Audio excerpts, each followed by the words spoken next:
Hi, boys, girls, and families. Today we are going to read chapters 15 and 16 in our Because of the Rabbit. We're down to the last four chapters in this book. What happened in the last two chapters, Emma was actually invited to go sit with Leah and Iris during lunch because one of the normal girls that sat at the table was at a book club, that's what it was, over during lunchtime. And during class before this happened, Emma actually had rolled her eyes at Jack for something that he said, even though, and it was more of kind of a thing to fit in. And it sounds like as she was at the lunch table with these ladies, that she was getting a bit uncomfortable. As we were going through, she felt uncomfortable with the fact that the girls were talking about Jack when he wasn't there in a way that wasn't very nice. So it was kind of like gossiping, if you guys have ever heard of that. So it made her uncomfortable. Also, when the other girls talked about their grandparents and it being boring at their house. If you remember, Emma's grandparents, she adored them and actually stayed with them a good portion of summers. And she's really sad that they are no longer living. And for these other girls to be taking that for granted, I think kind of upset her feelings. So that's kind of where we ended off with on those two chapters. So we're going to get started with chapter 15. And the title of that chapter is To Offer Grooming, Hold Your Hand on the Ground in Front of the Rabbit. If the rabbit accepts, he will come to you.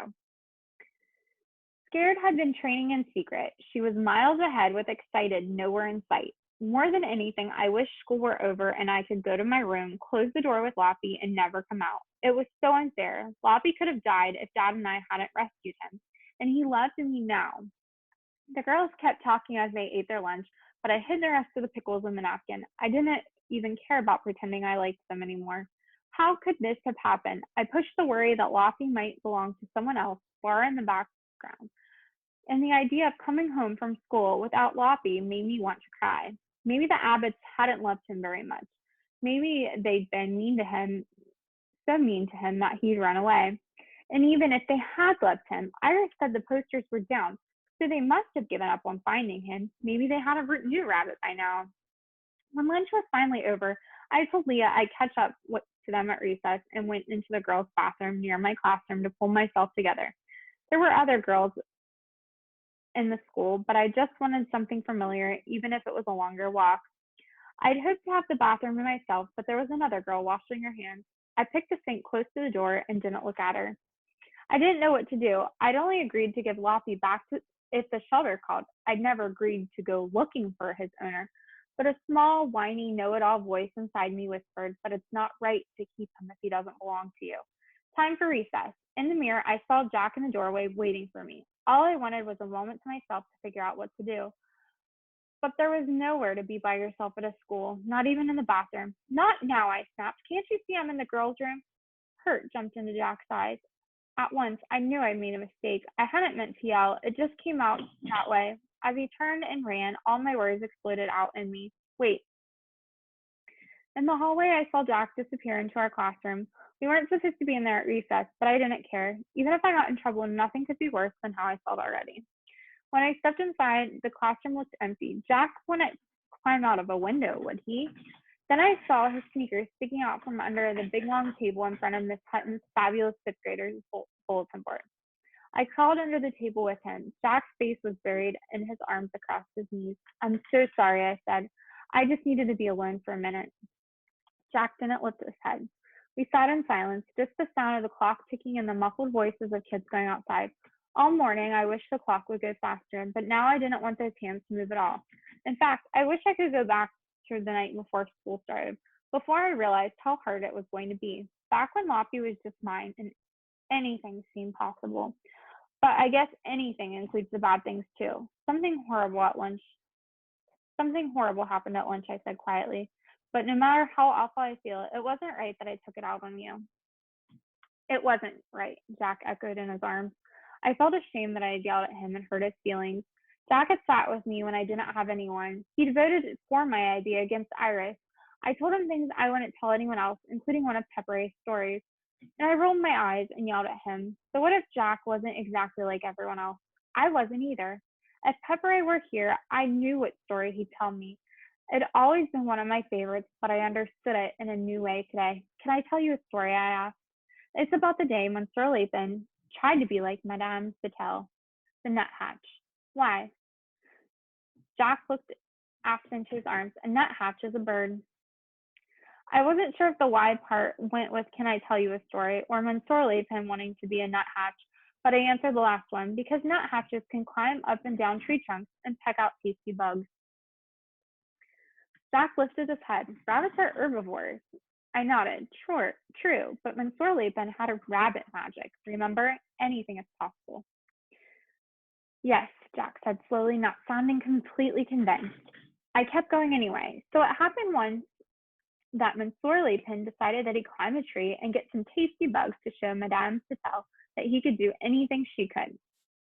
Nuthatches can go down a tree trunk head first, Jack said. Only a few birds can do that. Really? That's another reason for Mansoor Lathan to be jealous, I replied. So he tried to climb the tree, but rabbit claws aren't made for climbing tree bark, and he got scared halfway up. And when he tried to climb down head first, he fell to the ground. I'd added that in just for Jack. Did he get a concussion? Jack asked. No, he was only embarrassed, not hurt, I said. And then Madame Satel said, Silly Mansoor Lathan, you'll never be a nuthatch. You are a rabbit.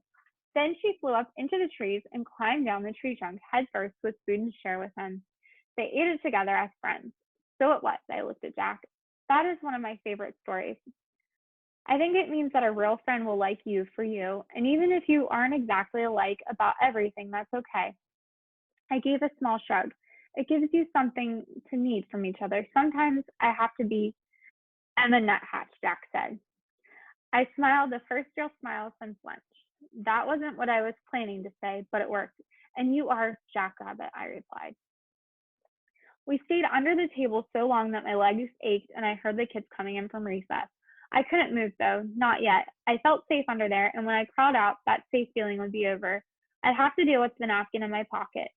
The horrible thing that happened at lunch was about Loppy, I said quietly. Someone lost a rabbit and maybe a tin.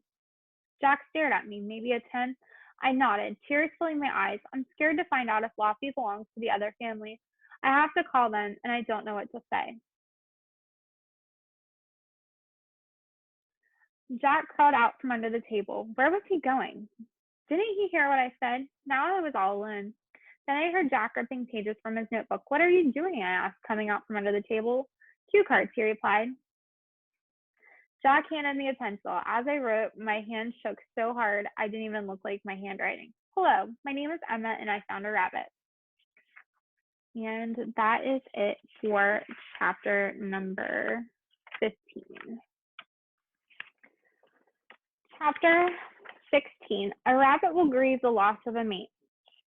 That night after supper, I went to Owen's room. Can you help me with something? I need to find someone's phone number, and they haven't lived here very long.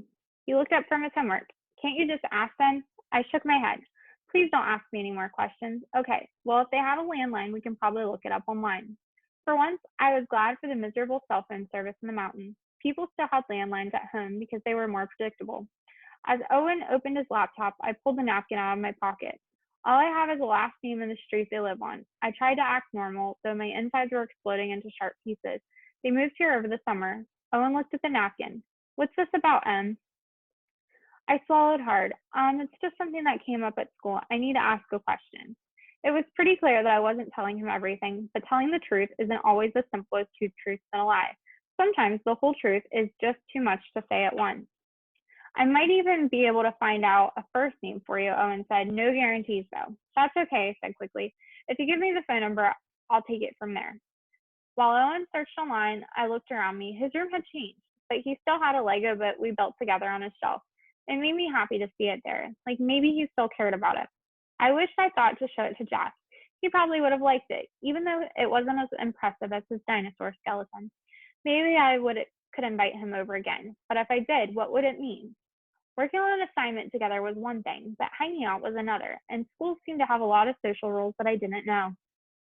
Owen wrote a phone number at the bottom of the napkin. Try this one, Em. If it's not right, come back and I'll keep looking. Thanks. I started to go, but I paused in the doorway. Owen? He looked up from his notebook. Why do you keep that old Lego boat? I blurted out the questions fast before I could change my mind. The Lego boat? He looked over his shelf. I don't know. I just like it. We worked hard on it, and I like to remember us putting it together. It was fun, remember? I nodded. You aren't afraid that your friends would make fun of you if they saw it? He shrugged. A little teasing would be okay, but a real friend would see that it mattered to me. I sighed. That kind of friend is hard to find. Yes, and you have to be that kind of friend back, Owen said. It works both ways. So if you have to be the friend, so you have to be the friend you want to have. I opened my mouth to say, I have been, but then I sucked my bottom lip. Had I really? Owen grinned. Hey, Em, this might sound silly, but let's make another big Lego project together after soccer's done and things aren't so busy. I'd like that. Part of me doubted it would ever happen. After soccer, there would probably be something else. But even so, knowing that he wanted to do something with me filled the empty space inside me. I wish I could tell him the real reason for the phone number, but if I told him, I'd have to call, and I wasn't ready. Back in my room, I told myself it was too late. Maybe the family had little kids who were in bed. I'd have more time over the weekend. I should practice my reveals first. I needed to get my props together, but deep inside, I knew the timing wasn't the problem. Every time I looked at Loppy hopping around my feet, chinning everything in sight, I didn't want to call. I rescued Loppy, but now I needed him to rescue me. I needed him to be here when I got home from school. I needed him to love me the best, and I needed to believe that Pepper had sent me him to bring me some rabbit magic. Or maybe that was just wishing. Maybe there was no rabbit magic. Maybe Loppy was just someone else's striped pet, and I was just a weird girl that no one wanted for a best friend. I put the slip of paper with the same name and address with the cue cards at the very back of my assignment notebook, and then I closed it tight. And that is the end for chapter number 16. I hope that you guys are enjoying that, and I will see you guys later. Bye.